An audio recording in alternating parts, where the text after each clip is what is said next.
Hi guys, welcome to February 7th group coaching.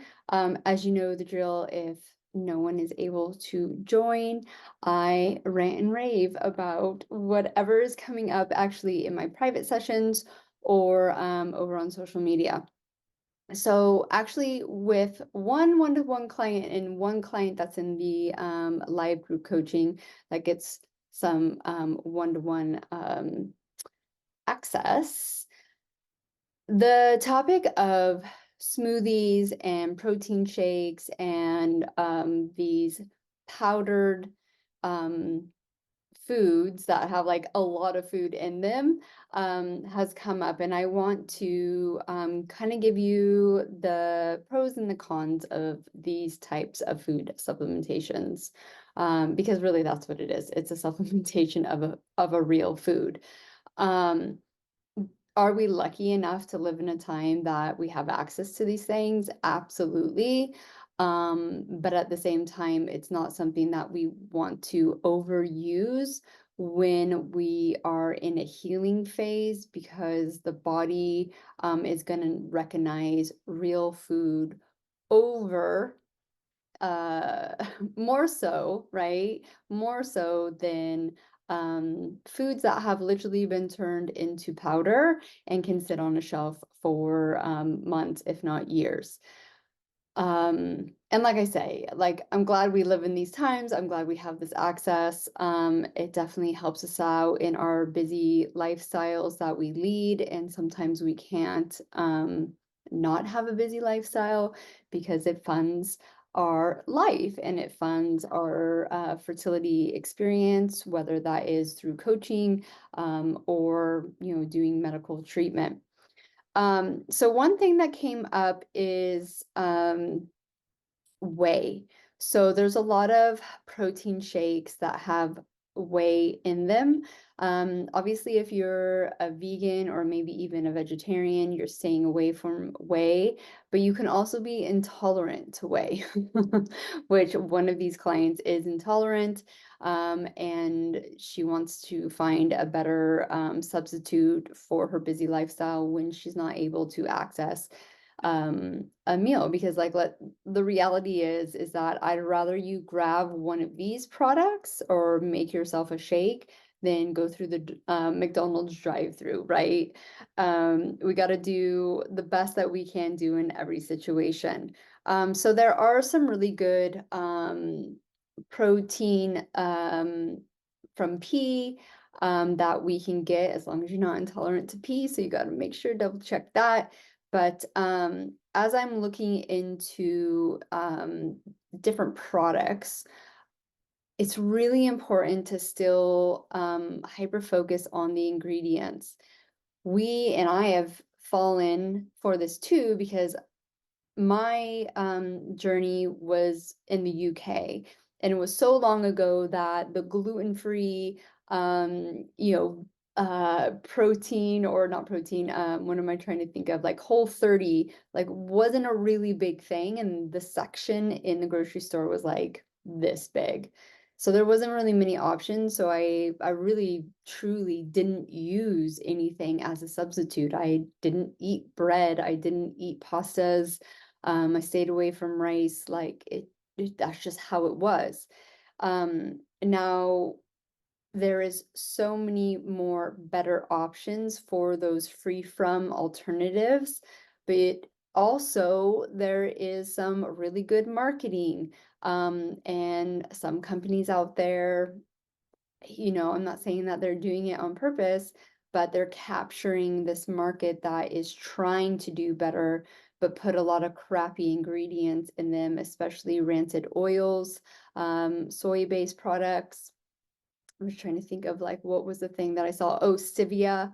So uh replacement sugars, which are artificial. So, okay, yeah, you're not getting the sugar, but are you ingesting something on a large quantity that your body is like, I don't even know what this is. I don't even know what to do with it because it is like foreign, and is actually worse for your body than potentially just having a little bit of sugar. So you got to really make sure when you're looking into these products, one, it doesn't have crappy ingredients that you're trying to stay away from, that it doesn't have maybe some hidden intolerance for you.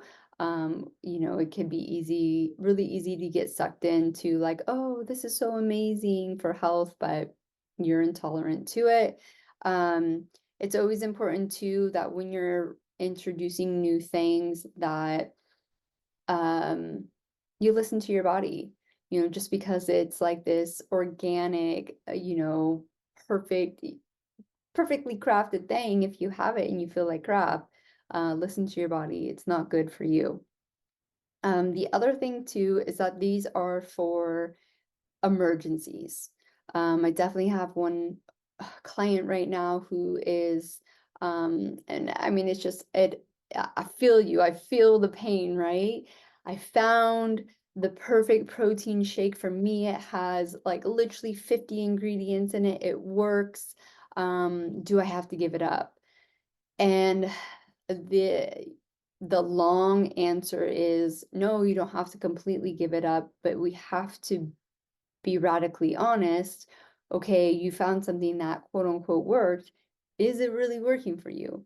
Right? Are we achieving our ultimate goal? Are we seeing normal and common health issues go away? And I don't believe that these shakes are like the sole issue, but there is room in our life. And if you don't believe there is, that's another kind of mindset thing we need to work on. Where can we create the room in our lives to get real whole food in as much as possible and use these protein shakes as a supplement? Because I think that's how they should be treated and not be used as a meal.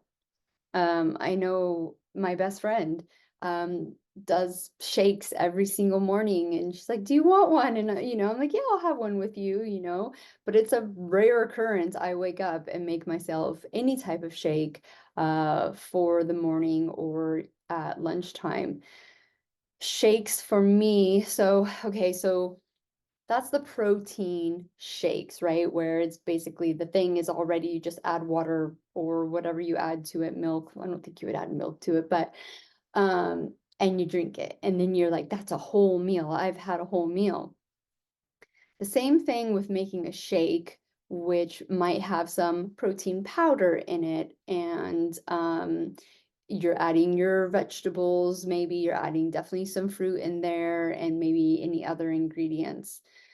The two issues with the issues with drinking these two types of supplements or foods is that you are not starting the digestive process up here, because that's where it starts. Your mouth is crucial, and there's a huge connection to your gut health through your mouth.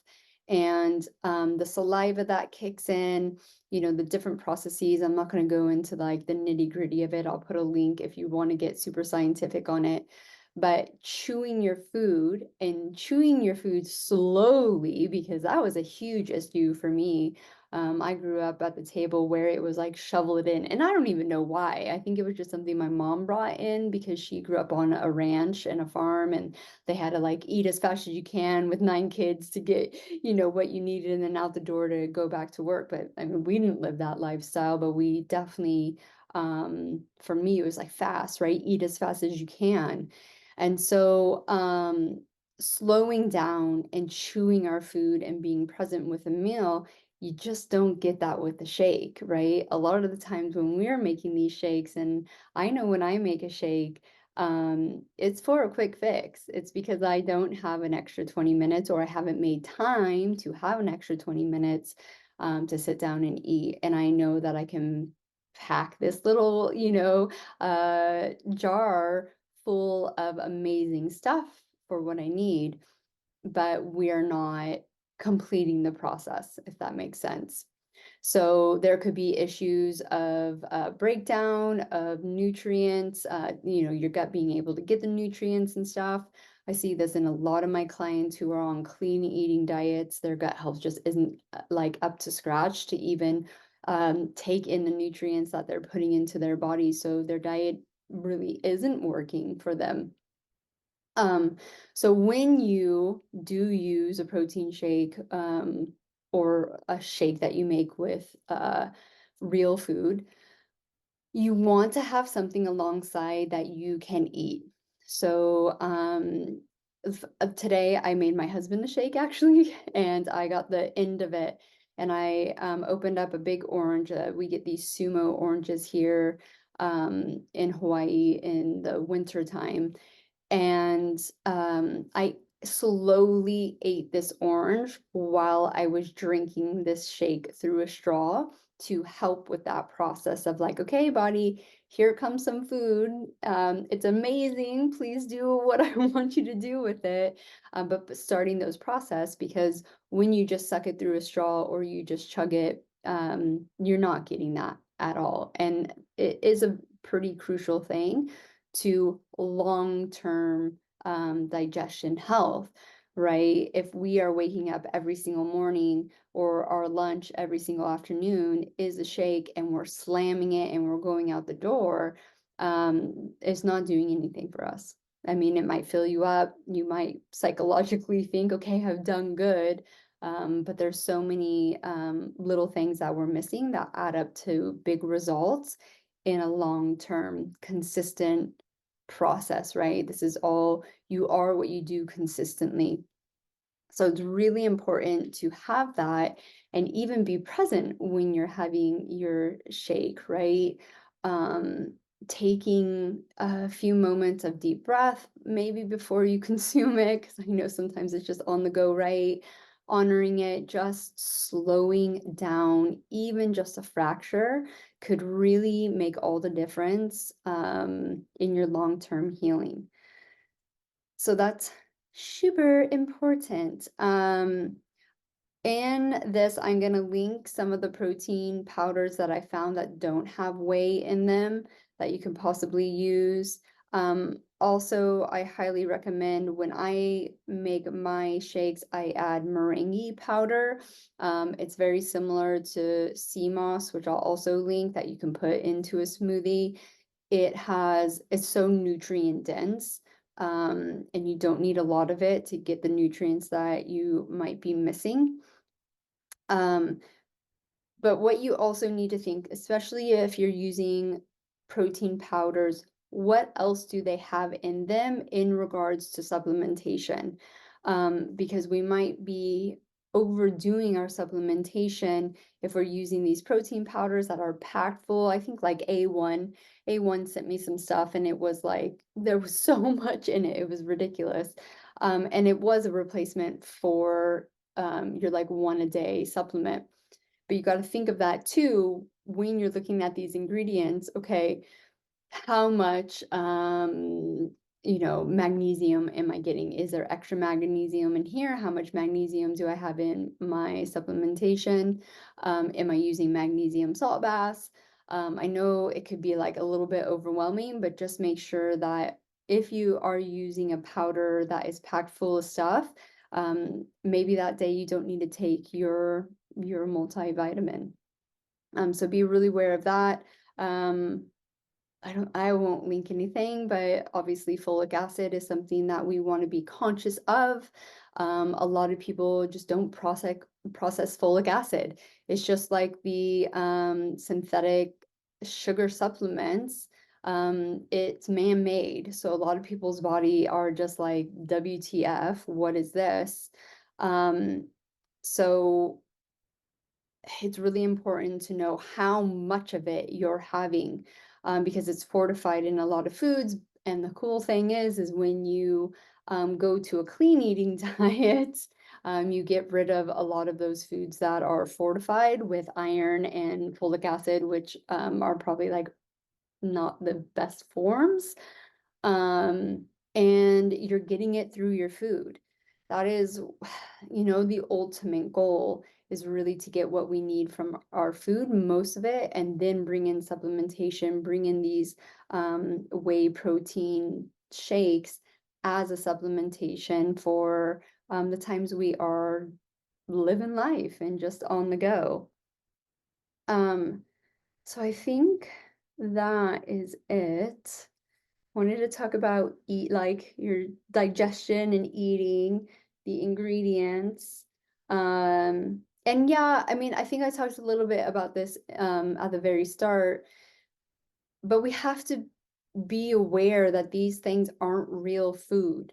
And the real reality is too, is like our body doesn't need it every single day. That's just not how we're set up. If we use supplementation kind of like this as well. Like, well, I have to take it every single day. And for me, it's like, no, like unless you are super deficient and, in something, let's say like an iron deficiency, um, or maybe you have a cold and you want to max out in your vitamin C, your body is able to function on a really high level without being bombarded all the time with, let's quote unquote say, perfection, right? Your liver has to process all of this supplementation. And if your liver is struggling, it's probably not doing you as much good as you think it's doing if you're taking it every single day. So just be aware of that as well. Have that in the back of your mind. Like, it's so easy to get caught up of like, well, I'm taking my supplements. Oh, I'm drinking my protein shake. I'm being good. It's like, that's not real food. So let's have a more balanced lifestyle and don't use them as our go-tos. Use them as supplementation and make sure you're doing the right thing for your body, that the things that you are having have the right ingredients for you. And I think most people will see a massive positive impact on their health when they loosen the reins of trying to seek perfection through these like supplemental foods. I hope that's helped. I hope that's everything. I'm trying to think off the top of my head. I don't ever should make a list.